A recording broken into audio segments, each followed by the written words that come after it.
നമസ്കാരം. പ്രധാന വാർത്തകൾ.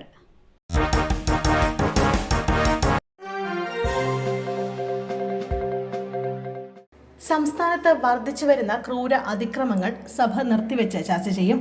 അടിയന്തര പ്രമേയത്തിന് അനുമതി. പ്രതിപക്ഷം നൽകിയ അടിയന്തര പ്രമേയത്തിന് സഭയിൽ അവതരണാനുമതി ലഭിച്ചു. ഉച്ചയ്ക്ക് 12 മണി മുതൽ 2 മണിക്കൂറാണ് ചർച്ച. അതീവ ഗൗരവമുള്ള സാമൂഹ്യ വിഷയമാണെന്നും സഭ മാത്രമല്ല പൊതുസമൂഹവും ചർച്ച ചെയ്യണമെന്ന് മുഖ്യമന്ത്രി പിണറായി വിജയൻ പറഞ്ഞു. ലഹരി, മദ്യം, സിനിമ എന്നിങ്ങനെ വിവിധ വിഷയങ്ങൾ ചർച്ച ചെയ്ത് പൊതുസമൂഹത്തിൽ ചർച്ചയ്ക്ക് കൈമാറണം. ചർച്ചയ്ക്ക് തയ്യാറായ സർക്കാരിനെ സ്പീക്കർ അഭിനന്ദിച്ചു.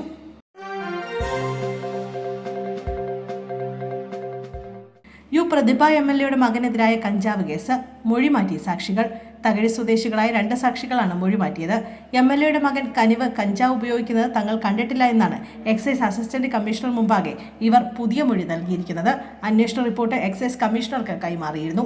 അതേസമയം പ്രതിഭ MLAയുടെ മകൻ കനിവിനെ കഞ്ചാവ് കേസിൽ നിന്ന് ഒഴിവാക്കും. കനിവ് കഞ്ചാവ് ഉപയോഗിച്ചതിന് തെളിവില്ലെന്ന റിപ്പോർട്ടിന്റെ അടിസ്ഥാനത്തിലാണ് നടപടി. ജോലിയിൽ നിന്നും പിരിച്ചുവിട്ടു. തൃശൂരിൽ ഓയിൽ കമ്പനിക്ക് തീയിട്ട് ജീവനക്കാരൻ. തൃശൂർ മുണ്ടൂരിലാണ് സംഭവം. പെരിങ്ങോട്ടുകര സ്വദേശി ടിറ്റോ തോമസ് പോലീസിൽ കീഴടങ്ങി. ഗൾഫ് പെട്രോൾ കെമിക്കൽസിലെ ഡ്രൈവറായിരുന്നു ഇയാൾ. പിരിച്ചുവിട്ടതിലുള്ള വൈരാഗ്യത്തിലാണ് കമ്പനിക്ക് തീയിട്ടത്. സംഭവത്തിന് ശേഷം പ്രതി പേരാമംഗലം മെഡിക്കൽ കോളേജിൽ പോലീസിൽ കീഴടങ്ങി.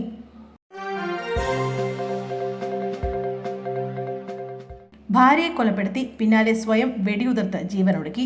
പാലക്കാട് വണ്ടാഴിയിൽ 52കാരനെ വെടിയേറ്റ് മരിച്ച നിലയിൽ കണ്ടെത്തി.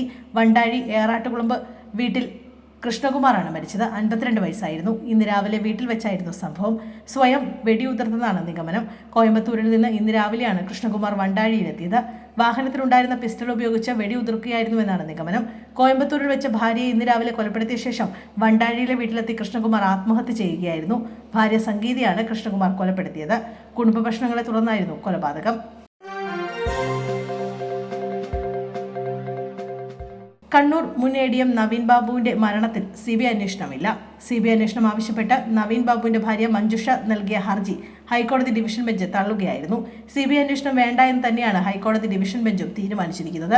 ഡിസ്മിസ് എന്ന ഒറ്റ വരിയുള്ള വിധിന്യായമാണ് ഹൈക്കോടതി പുറപ്പെടുവിച്ചത്. ജസ്റ്റിസുമാരായ PB സുരേഷ്, ജോബിൻ സെബാസ്റ്റ്യൻ എന്നിവർ ഉൾപ്പെട്ട ബെഞ്ചിന്റേതാണ് തീരുമാനം.